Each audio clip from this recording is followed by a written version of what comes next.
Yo, what's up guys? Welcome back to the Posadel Regado TV Sports, mga show, mga idol.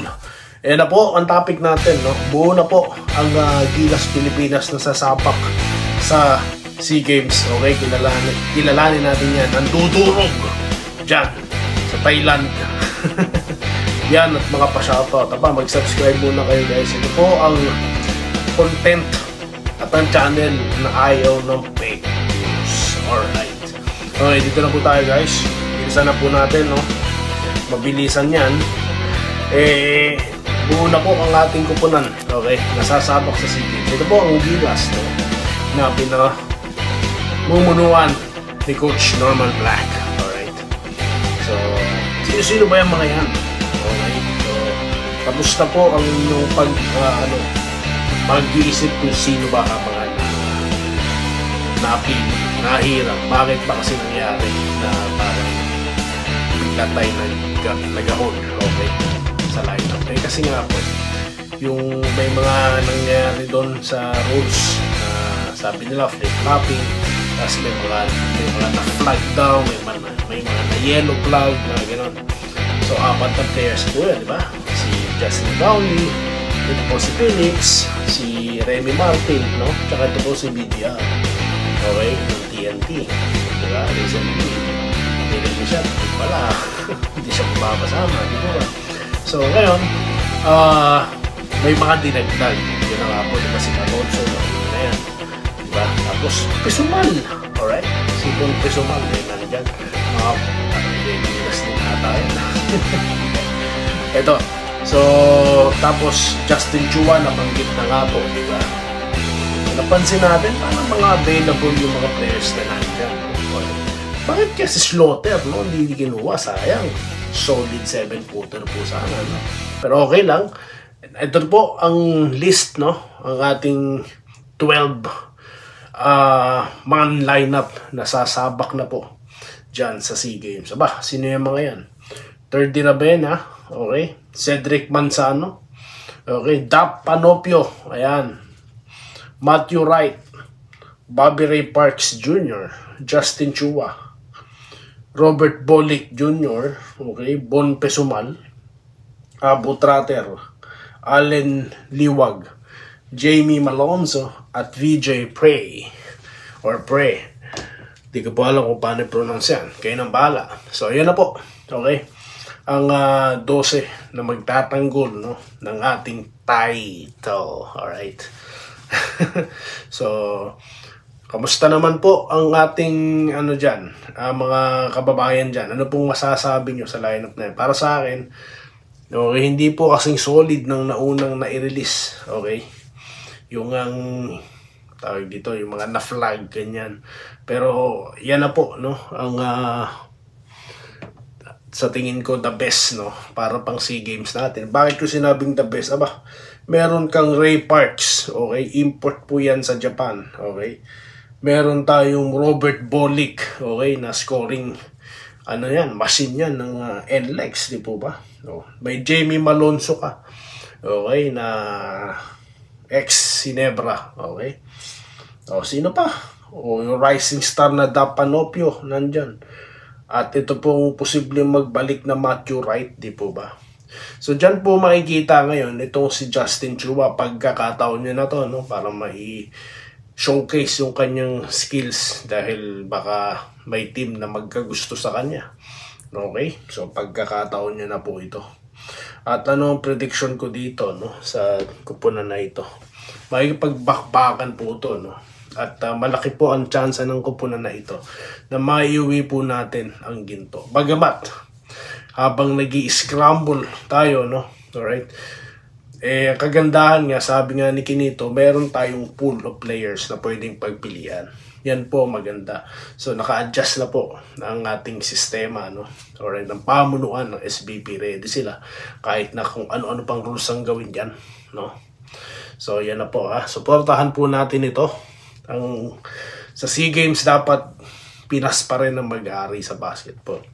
Alright? Diba? Used to be what? Mapinapadala natin collegiate players, di po ba? So, wala po ko natandaan, no? Panahon namin noon. na nagpadala po tayo ng PBA players sa SEA Games. Bagamat I'm aware na lumalakas na po ang team dyan, nagre-ready na sila, pero baluarte po natin ng SEA Games. Okay, so we're going to defend the title. Alright, so shoutout na po tayo mga bossing. Ganyan lang po kadali ang mag-content. Hindi po natin kailangan gumawa ng fake news dito. Alright. Nasa ba ang ating mga kababayan dito? Dito tayo kay Delfina Brogar, Kobe Paras Baldassar. Wala po. Hindi ko sila kasama. Sayang, no? Kobe Paras, no? Available din sana ito. Tsaka yung rising star natin dyan, na si Baltasar. Although star na siya, pero iba po sa PBA, di po ba? Alright. Maganda po yung nabanggit nyo, ma'am. Ito po, Dennis Cesar Collado. Hindi, Ginebra, Gilas, Pilipinas po. Yes, alam ko naman po yan, sir. Kinakantsawan ko lang ang mga haters na umiiyak po talaga sila. No? Pag nakita sila ng pagkakataon, yung mga haters, ang gagawin yan, magsasaya yan pag nasaktan yung isa sa mga membro po ng Barangay Ginebra. Di po ba? So, ganyan po talaga katindi itong mga haters. Kaya, ako, inaasar ko lang sila. Iba nga, pikon na nandyan, no? Iba dyan, nasa kabilang mga contents natin. Basahin nyo ilang comment ng mga pikon. Ito, may sumagot po. Si Lilia Singson. Si ma'am. Ginebra, Gilas, Biro lang yun. Kasi isinisigaw sa Guam. Ginebra, kakatuwa naman. Yes. Paano ba naman? In-enumerate ko na sa inyo kung sino-sino yan. Di na tayo lalayo ang coach Ginebra. Di ba? So, yun. Kaya tinatawag natin silang Gilas Ginebra, Gilas, or Barangay Gilas, Pilipinas. Alright. So, yan po. Sagot ko ha sa comment ni Alright, Robert Kebiab. Sunod na Gilas NC at OC. Yes. Sunod na po yan. Next year na po. Marifel Reperoga. Takot sa atin yan, idol. Okay. Ito po si Ma'am Yam. No? Mabilisan po ito. Papasahin ko. Tama talaga, Sir Doy. Bilisan ni Black ang lineup. Tapos na po. No? Ito, kinontent na natin. Okay. Ilang araw na lang po kasi ang nalalabi para po sa first game nila. Malaysia, di po ba? Makakalaban nila. Alright. Yun, chemistry. So, concern ni Ma'am yung chemistry daw po. Okay. Yun nga, magkakaamuyan na yan. Ito si Malonzo, tsaka si Bon Pesumal, di po ba? Alright. Sa Gilas daw po, tatalo na New Zealand kasi demoralized na, 0-2. Baka nga po motivated sila makabawi dahil, hindi, tinalo natin yan. Gaganyan lang tayo. Alright. Dito tayo kay Carlito Bolima. Doy TV, di pagahol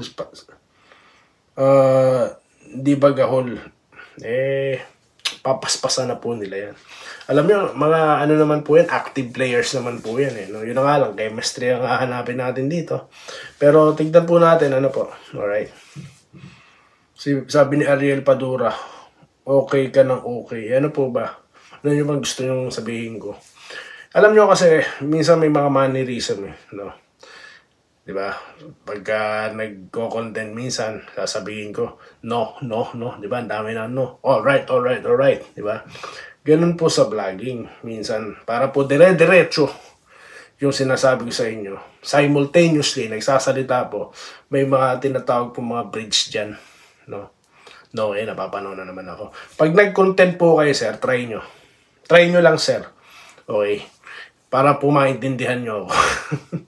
Alright, dito tayo kay Delfina Brogar. Almasan, ano po to? Quirino Manolo Jr., go Gilas. Okay, Bustoy, magandang balita. Yeah, mag-arbitero, Lods. Mention mo kung sinong fake news para mataon. Nagbabanggit po tayo rito kung sino yung mga fake news vloggers na yan. No, sir. Okay. So, nagtataka ako. Grabe. Dami nilang views. Simpleng ano lang. May sinabi. Grabe po yung tao. Samantalang, yung iba pong mga legit vloggers, mga reporters na nagbablog, mispong kausap nila yung source, nag-i-interview sila, konti ang views. Minsan nga, hundreds lang Aba, yung mga fake news vloggers, ito, sinabi ni ganito, ang daming views, kaya di na ako naniniwala sa views nila no? Lalo na, nakakabalbalan, tas ang daming views. So, sabi ko naman sa inyo, di ba, nadadaya, nabibili, no? Nadodoktor ang views, pati numbers of subscribers. Okay. Wala naman sana problema dyan para ma-entice nyo yung iba na panoorin ng vlog nyo. Kaso, fake news ang laman eh. Yun lang ang concern ko. Doon lang ako naiinis. Di po ba? Alright. Meron Brioso, nag-good day. Okay. Deliano palit kay Perez, di po mangyayari yan. Di po mangyayari, no? Alright, Minerva Jaba, Ma'am, Ramil Raimundo, shoutout, Andresito Lantaso, Enrique Rivero, Vincent Nava, Sir Lawrence Correg, Romulo Macaraeg, okay lang po yun, sir, Wenceslao Hapon, yan, Joseph Pineda, nandyan ka ba, sir? Ma'am Irene Quillas, nandyan po ba kayo? So, yun lang po muna guys ang ating mga pa-shoutout at ang ating update ngayon. Okay, so good luck po sa ating gilas na sasabak dyan sa SEA Games, okay? Again, defend the title. Alright? Maraming salamat po sa inyo lahat. Mabuhay po kayo. No? At sana po, hindi lang 500 ang inyong noche po eh. Ayoko na magpuli. Hindi ka biglang pumasok sa isip ko. De, joke lang guys. Shoutout po sa inyo lahat. Maraming salamat po. Salamat po sa panonood.